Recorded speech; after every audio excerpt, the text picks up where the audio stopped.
Hi everyone, स्वागत आहे तुमचं आपल्या एका नवीन ब्लॉगमध्ये. आणि आज आहे आमच्या दादाचा 25वा जन्मदिवस. तर त्यानिमित्ताने आम्ही आज त्याचा हा जन्मदिवस अनामप्रेम येथील अनाथ आणि विजन लॉस आहे अशा विद्यार्थ्यांसोबत सेलिब्रेट केला. पहिले आम्ही तेथील मुलांना जेवण सर्व केले आणि त्या मुलांनीही जेवणाचा आनंद देवाला नमस्कार करून घेतला.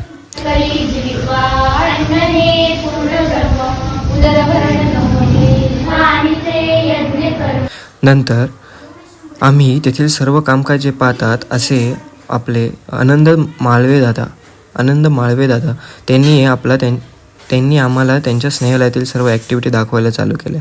तुम्ही सर्व पाहू शकता. आनंददादांना विजन लॉस आहे, पण कॉम्प्युटर अगदी इझी वेने हँडल करतात.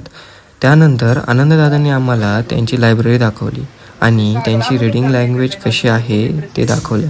नंतर त्यांच्याबद्दल प्राऊड वाटायला लागलं. तुम्ही पाहू शकता त्यांची लँग्वेज, आणि ही लँग्वेज नॉर्मल पर्सन रीड करूच शकत नाही. हे देवदेणगी आहे असे मला वाटते.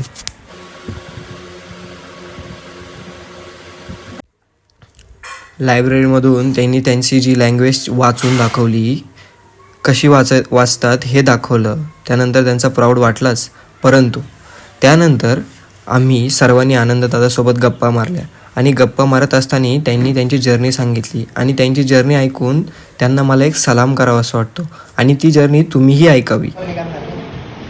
त्यांना बघितलं ते मोबाईल वगैरे अपडेट करायचे सगळे. मी बघितलं, मग मी कसं काय करता येईल असं नाही. पण मी तर राहिलो यांच्यामध्ये आणि 6 महिन्यातच एकदम बोलून गेलो. खूप मस्त झालं. म्हणजे डेव्हलप बाकीच्यांपेक्षा तुझी परिस्थिती डिफरंट आहे. तू जग बघितलंय आणि त्याच्यानंतर हा तुला काहीतरी प्रॉब्लेममुळे नाही होऊ शकल्या त्या गोष्टी. सगळं मुलांना इथं ॲक्सेसिबिलिटी वगैरे सगळं शिकवतो. मी फोन पे वापरणं, गुगल पे वापरणं, इंस्टाग्राम सगळं यूज करतात. आपल्याला विजन असून पण आपण फोन प्रॉपर यूज करत नाही हे आज मला जाणवले. कारण हे दादा आणि येथील सर्व विद्यार्थी विजन लॉस असून पण फोनचा योग्य वापर करतात आणि ते फक्त ऐकून मोबाईलमधील सर्व ॲक्टिव्हिटी करतात. मोबाईलमधून ऐकून ते स्टडी करतात. चांगला माणूस फोनपे यूज करताना मिस्टेक करतो, पण हे दादा त्यांना दिसत नसून फोनपे यूज करतात. या गोष्टीचा त्यांचा मला अभिमान वाटतो. त्यानंतर दादांचा जन्मदिवस आम्ही तेथील सर्वांसोबत सेलिब्रेट केला.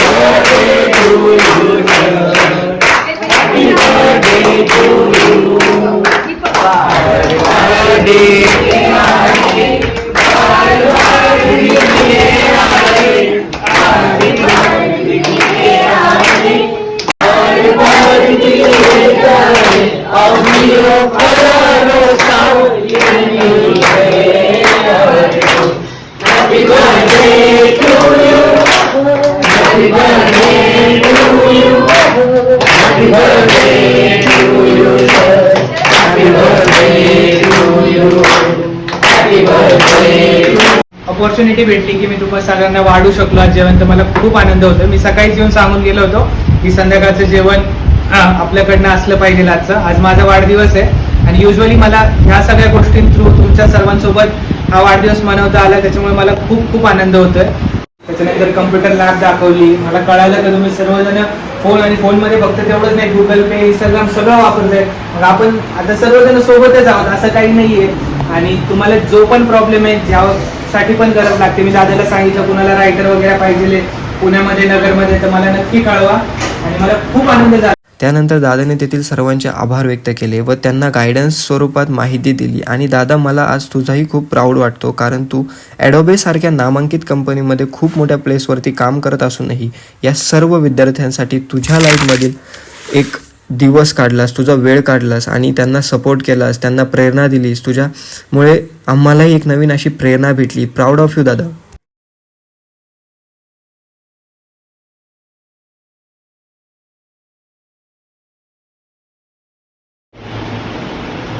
मी त्याला म्हटलं होतं आपण कुठेतरी बाहेर जाऊ, हॉटेलमध्ये जाऊ, पण तो म्हटलं नाही मम्मी मला कुठंच जायचं नाही, मला आनंद प्रेममध्ये जायचं.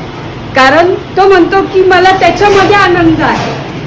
आनंद प्रेम तुमच्याकडनं त्याला जे भेटलंय, म्हणून त्याची इच्छा काय झाली की मला फक्त तिथं जायचंय, मला तिथंच बर्थडे सेलिब्रेट करायचा आहे, माझ्या हाताने त्यांना जेवण घालायचंय. आणि नुसतं तो तिथेच नाही थांबलाय, तो त्याच्यानंतर म्हटला की इथून पुढे कुठली हेल्प लागो मी त्याला समर्थ आहे. आणि आज मला खूप भारी वाटतंय की मी आज अशा मुलाची आई आहे की ज्याला काहीतरी करायची खूप खूप इच्छा आहे. आणि तुमच्या सगळ्यांसाठी, तुमच्या भावी आयुष्यासाठी कधी कुठली मदत लागली तर 100% आठवण. काकू खरंच ग्रेट आहात तुम्ही पण, आणि तुमचे मार्गदर्शन आम्हाला लाभले. थँक्यू काकू. त्यानंतर मी तुम्हाला थोडी माहिती सांगू इच्छितो आनंद दादांबद्दल. कारण आनंद दादा यांना 10th नंतर विजन लॉसचा प्रॉब्लेम सुरू झाला, पण ते खचले नाही.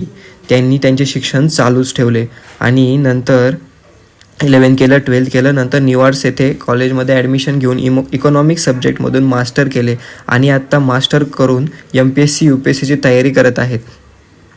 प्राऊड ऑफ यू दादा. तुम्हाला कधीही कसलीही मदत लागली तर तुम्ही हक्काने सांगावी अशी इच्छा तुमच्यापाशी व्यक्त करतो. भेट केला. तसंच तुमचे जे काही मित्रपरिवार आहेत, नातेवाईक आहेत, त्यांना देखील या संस्थेच्या कामाविषयी सुचवा आणि जास्तीत जास्त लोक कसं या सेवा कामाला जोडून देता येईल त्याच्याकडे तुम्ही जर प्रयत्न केला तर आम्हाला ती खूप मोलाची मदत ठरेल. आणि निश्चल दादाने सांगितलंच आहे की भविष्यात काही जरी मदत लागली तर ते करणार आहे आपल्याला.